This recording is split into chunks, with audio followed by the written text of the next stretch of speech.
Hello. I'm Strider, your host here at Author in the Headlights, and thanks for joining us today.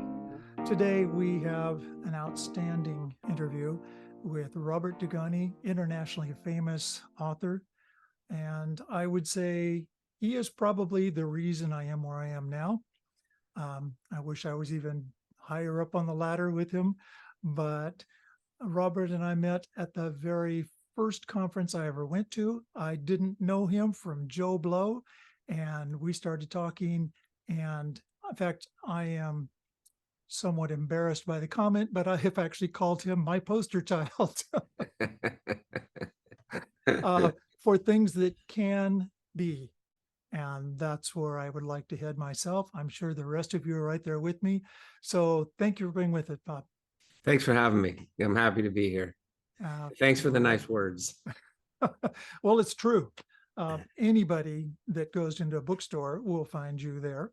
Well, maybe not you personally, but certainly your books. And you have got tons of books, well, like 25 or something. That's pretty close to a ton if you stack them up. Yeah, I think I'm gonna have my 30th. I'm working on the edits to my what will be my 30th novel. 30. Yeah. Wow. Yeah. Okay. Yeah. And I'm excited to say I just signed another 4-book deal with Amazon Publishing and Thomas and Mercer. So they're gonna keep coming. That sounds good to me. Wow. And things for the future. That's super. Now, those are books. Movie options. Have you had that come about with your work yet? Yeah, I have. I've had a number of movie options on various projects. The Charles Jenkins Espionage series, the Keera Duggan new legal thriller series, The Extraordinary Life of Sam Hell. And we're in the process of talking with some people about the Tracey Crosswhite series, which is my best-selling series. That's your bestseller. You've got like 10 and of so we'll those, see. 10, 11, something like that. The 10th book just came out. When did it come out? October 3rd, I believe it came out. It just keeps, I keep churning along. So it's good. I like to be busy, and I have been. You have been. In fact, I'd like to get into that later, the process you use, because to produce that many books takes a method, I think. I don't know about the rest of you, but I have a book here that says, and I even have, look at that, it's signed in it. And there you go. I'll tell you what, I love it because it says, I hope to be seeing your book soon, which I have. That was 2 books ago. And so I'm starting on that path. I maybe never get that far, but thank you for that invitation too. You're welcome. You never know. You never know. I mean, I can remember sitting in the audience at the Pacific Northwest Writers Conference and, listening to people speak and wondering if I'd ever be up there someday. So you just, you never know. You just keep going forward. Some of it's luck, some of it's hard work, some of it's skill. You put that all together and you are where you are. That's good.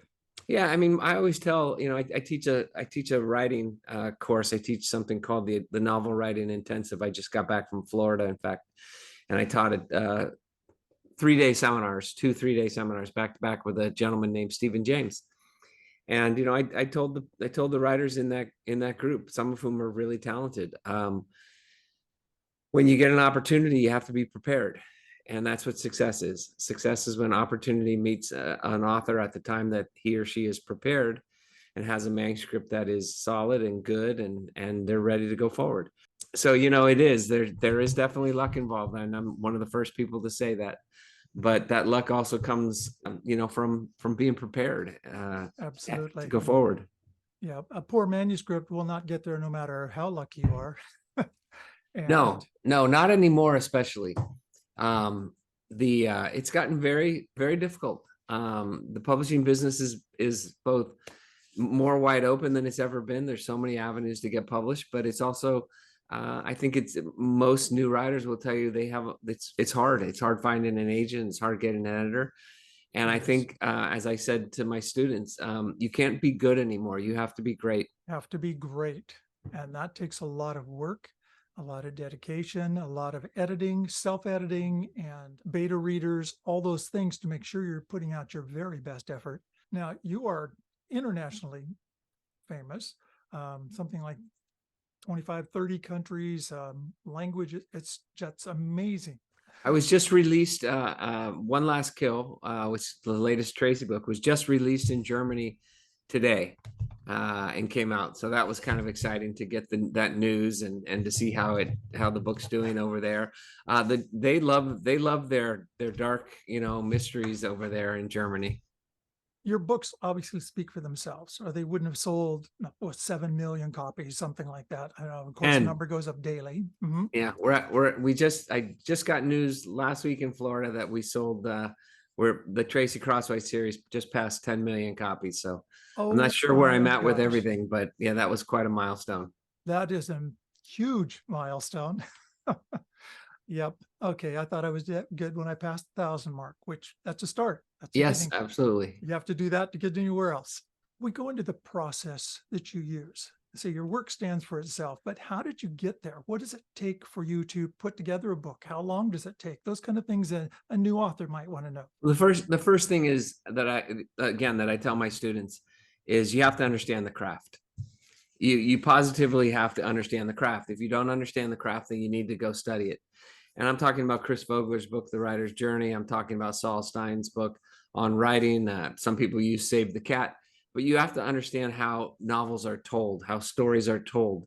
It's no different than writing a term paper in high school or college. There's a set way that a story unfolds. And so, when I learned the craft, then what I was really able to do was I was able to just let the characters tell me the story. I wasn't worried about outlines. I don't outline. Some people call it a pantser. I call it organic writing.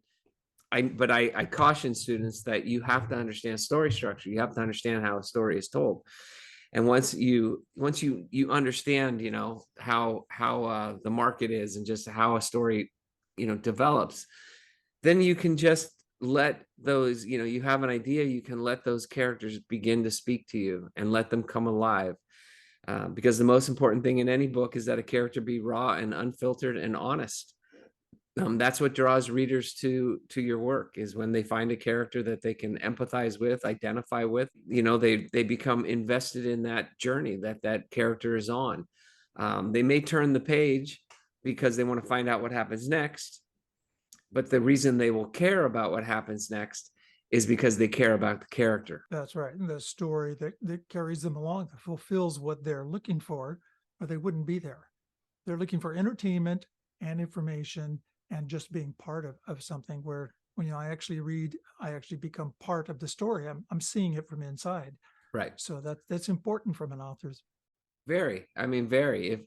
If you don't capture that reader and capture their interest, their desire. I mean, I used to read Stephen King's book on writing, talks about having tension on every line of every page. And I thought that was just sort of, something that he said that's not really something you can do, but it is something you can do. It depends on how you set up that tension. What kind of crucible do you have? Are all your characters trapped in Europe during 1930s? Are they there because they're Jewish? I mean, that's the crucible. Do you have them on a submarine, that's under attack? Do you have them at Hogwarts? And, there's things happening at Hogwarts. So you need to understand, a crucible is so essential to tension, and tension is what pulls readers through a story. All right. Those are words of wisdom from someone that has done it. So I expect all of you guys to pay attention and listen up here.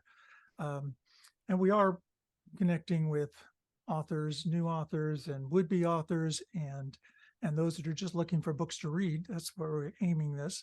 But just hearing that from my own point of view as an author, to make sure that is part of my storyline.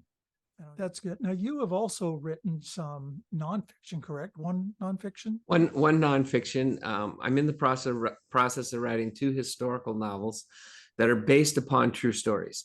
I have fictionalized aspects of them, such as some of the characters, which I really didn't need to do, but I just decided to do it. But the stories are true. And those will be out. One will be out April of 2024, and one will be out more toward Christmas of 2025. And I'm really excited about them. I haven't had a chance to write historical novels. They're a lot of work, but I'm really enjoying the process. One takes place in 1933 in Seattle, and it's based on a trial, a true trial. And, my wife's grandfather was a very prominent lawyer, and he had scrapbooks. So, I have literally dozens and dozens of newspaper clippings, magazine articles, because the trial, a criminal trial, became sort of the trial of the century. And so I have a ton of that information, but I needed then to go to the Seattle Public Library and find a librarian there who could provide me with street maps that had not only the streets that were in Seattle at that time, but what restaurants were there, where were they located, Yes. what was downtown at that period of time. The 1947 book is a World War II historical. And, the two guys that did the research for that book, who are co-authors with me, they did so much research, it's unbelievable. So, we might get something wrong. I might get something wrong, but we're both really very confident that the story will hold true. That's good. And the story written well will carry itself, even if there are some and it is historical fiction. It's not actual word for word data that happened then. So that gives some leeway to people that want to do historical fiction. Sure. But you still write a good story. You put out tremendous amount of writing, obviously, especially if you have more coming out already, for the first of next year. How do you go about scheduling or how much time does it take for you to do that? It really varies. It varies on how much research I have to do. I would say that from the time I start a manuscript till the time I finish the first draft can be anywhere from 5 weeks to 5 months. But then there's a process involved. I don't stop to edit my work while I'm writing it. I write from start to finish to see what I have. And then I do a tremendous amount of editing of that manuscript. But then I have a process. I don't belong to a writer's group, but I have 2 agents that have really keen eyes. And I send it first to a young agent, and she reads it, and then she comes back with feedback. Then it goes to my primary agent, and she reads it, and there'll be some feedback. Then it goes to my editor, Gracie Doyle, over at Thomas and Mercer, and she's a fabulous editor. And I will get feedback from Gracie, and I will make some alterations and changes and things like that. And then it goes to a developmental editor.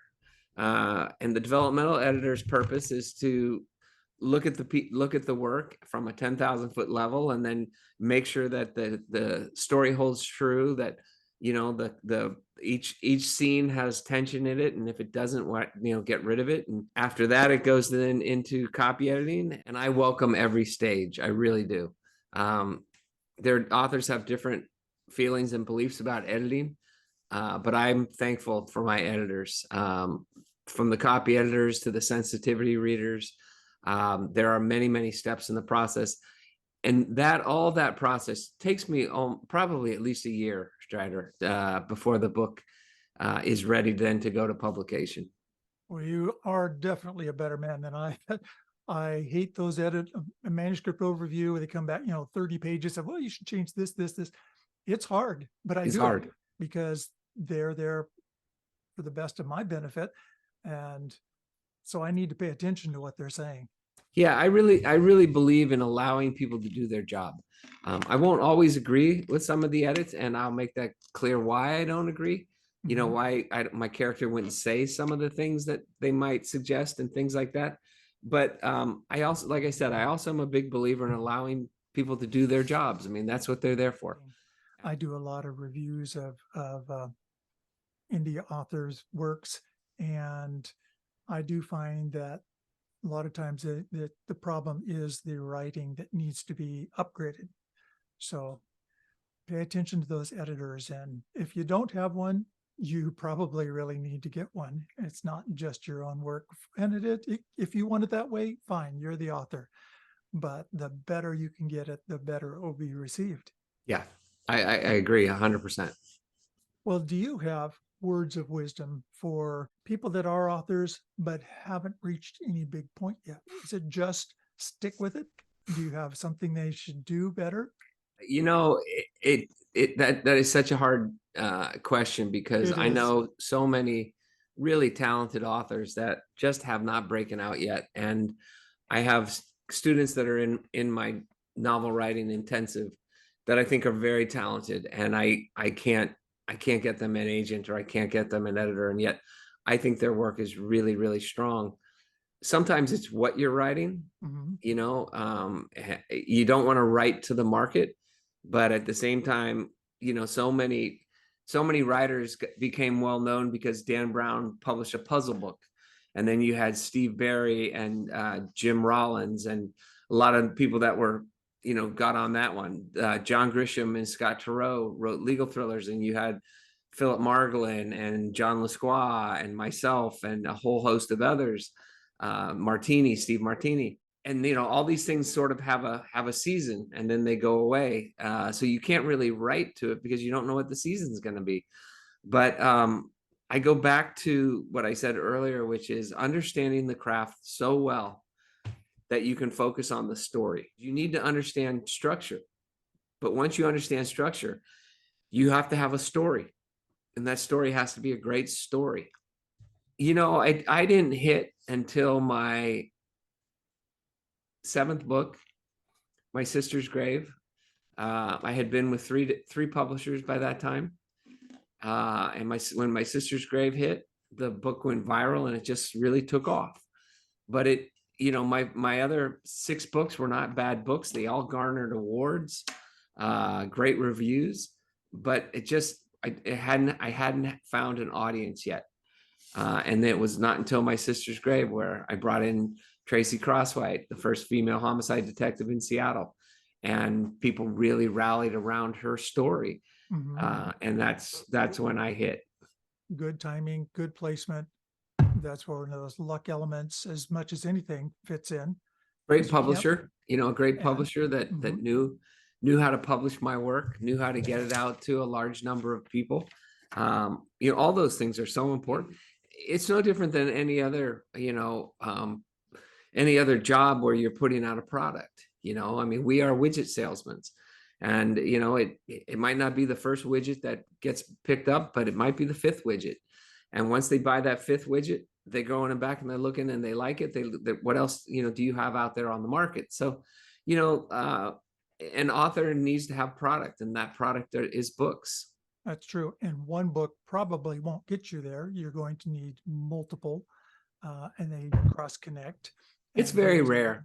Yeah, it's very rare. There are authors out there that have hit it big with a particular novel, and some of them go on to greater success, but a lot of them you never hear from again.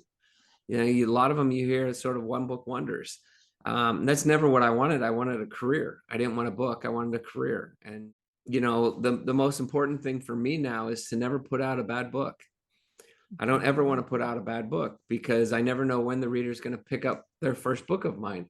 Their first book of mine could be the last one I put out. And if I put out a crappy book, they're not going to be interested in looking at my other books. And the other thing that I found important was getting my product to the market. I don't make my readers wait a year for my next book. I'll have a new book out every 6 months or so. And so the readers stay fresh with me, and they're not reading the same book over and over again. I've written literary, I've written espionage, I've written historicals, I've written police procedurals, legal thrillers, so that they don't feel like, it's a one-trick pony.